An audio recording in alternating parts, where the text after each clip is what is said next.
Caching feels like a cheat code. You fetch something expensive, a network response, a database query, a decoded image, and you stash it somewhere fast so you do not have to pay that cost again. Sounds great, right? And it is great until it is not, until your cache serves stale data and your user sees yesterday's profile picture. Until your cache eats so much memory that the system kills your app. Until you spend a week debugging an issue that turns out to be a cached value that should have been invalidated 3 API calls ago. There is a famous saying in computer science: there are only two hard things, cache invalidation and naming things. Today we're going to understand why caching is both incredibly useful and incredibly dangerous. We will look at how caches actually work, how Android's image loading libraries manage theirs, and how to choose the right cache strategy without shooting yourself in the foot. At its core, a cache is a trade. You spend memory to save time. That is the fundamental bargain. Instead of doing an expensive operation every time, hitting the network, reading from disk, decoding a bitmap, you do it once, store the result in faster storage, and serve from that storage on subsequent requests. The key insight is that caches exploit a pattern called temporal locality. If you accessed something recently, you are likely to access it again soon. Your user scrolled past an image, they will probably scroll back to it. Your app fetched the user's profile, it will need it again in 30 seconds. The weather data you just downloaded is probably still valid for the next 10 minutes. A cache bets on this pattern. When the bet pays off, a cache hit, you get massive speedups. When the bet fails, a cache miss, you pay the original cost plus a small overhead for checking the cache. The key to good caching is making sure the bet pays off far more often than it fails. The most common cache strategy you will encounter is LRU, least recently used. The idea is simple. You set a maximum size for the cache. When the cache is full and you need to add a new entry, you evict the entry that was accessed least recently. The assumption is that the thing you used most recently is the thing you're most likely to need again, and the thing you have not touched in the longest time is the safest to throw away. Android provides RooCache right in the framework. It is a link hash map under the hood, where the ordering tracks access time. When you call get C8 the entry moves to the head of the list. When the cache exceeds its max size, entries are removed from the tail. It is elegant and it works surprisingly well for most use cases. But LRU is not magic. It fails badly with scan patterns. If you iterate through a huge list of items once, you will evict your most valuable cached items and replace them with things you will never access again. Keep that in mind. Caches live at different levels, and each level has different trade-offs. An in-memory cache, like LooCache, is blazing fast. Access time is nanoseconds, but it is volatile. When your process dies, it is gone, and it competes with your app's heap for memory. A disk cache, like RooCache, is persistent. It survives process death, app restarts, even device reboots, but it is orders of magnitude slower than memory milliseconds instead of nanoseconds. The best caching systems use both layers. Check memory first, instant hit if it is there. If not, check disk slower, but still much faster than network. If not there either, go to the network and write the result into both caches. This is exactly what image loading libraries like Coil and Glide do. They maintain a two-level cache, a memory cache for images currently or recently on screen, and a disk cache for images that have been downloaded but might not be in memory anymore. The memory cache gives you battery-smooth scrolling. The disk cache means you do not re-download images every time you open the app. Now we arrive at the truly hard part. How do you know when cache data is no longer valid? This is cache invalidation, and it is genuinely one of the hardest problems in software engineering. Think about it. You cached the user's profile. They just changed their name on another device. Your cache still says the old name. How long is that acceptable? What if you cached a list of products? One was just marked out of stock. Your cache still shows it as available. a user tries to buy it. Cache invalidation strategies come in several flavors. Time-based, the cache entry expires after a fixed duration, say 5 minutes. Simple but imprecise. You might serve stale data for 4 minutes and 59 seconds, or invalidate perfectly fresh data. Event-based, you invalidate when you know something changed.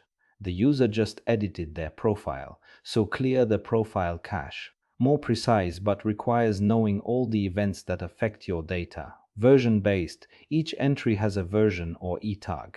Before serving, you check if the version is still current. Precise but requires a check on every access. There is no perfect strategy. Every approach involves trade-offs between staleness, complexity, and performance. Let us look at how the real-world image loading libraries handle this, because they are masterclasses in caching done right. Koyo. Kotlin first, coroutine-based, uses a two-level cache. The memory cache is an LRU cache keyed by the image URL plus any transformations, like size and crop mode. The key is critical. The same URL at different sizes produces different cache entries. The disk cache stores the raw downloaded bytes. When you load an image, Coil checks memory first. Hit, return immediately. The bitmap is already decoded. Miss, check disk. Hit, decode the bytes into a bitmap. Store in memory, return. Miss, download from network, store in memory, return. Miss, download from network, store raw bytes on disk, decode, store bitmap in memory, return. Glide works similarly but adds a clever twist. It caches at multiple granularities. It caches the original source, the decoded bitmap, and the transformed bitmap separately. So if you apply the same transformation to the same image in two different places, the transformation result is cached, not just the raw download. Both libraries handle invalidation primarily through URL-based keying. Change the URL and it is a cache miss, fresh download. For time-based invalidation, they rely on HTTP cache headers from the server. Now let us talk about when caching goes wrong. First, memory pressure. Every byte in your cache is a byte not available for your app's actual work. On Android, your heap is limited, often 256 megabytes or less. A generous image cache can eat 50 to 100 megabytes. That leaves less room for your view hierarchy, your data models, your coroutine stacks. If the system needs memory, it will kill your app. Your cache made the problem worse, not better. Second, stale state. In state-heavy apps, think financial apps, messaging apps, collaborative editing, serving stale data is not just annoying, it is dangerous. If your cache says the account balance is $1,000 but the real balance is $50, that is a serious problem. Third, complexity. Every cache you add is a component that can fail, that needs configuration, that interacts with other systems. Cache-related bugs are notoriously hard to reproduce because they depend on timing, ordering, and the specific contents of the cache at that moment. I have seen teams spend days debugging issues that boil down to the cache was serving an old value. Choosing the right cache size is more art than science, but there are principles. For in-memory image caches, a common starting point is 1/8 of your available heap. If your max heap is 256 megabytes, your image cache might be 32 megabytes. Coil and Glide use similar heuristics by default. For these caches, you have more room. 50 to 250 megabytes is typical for image disk caches. Disk cache handles the eviction for you. For data caches, API responses, database query results, the size depends entirely on your data.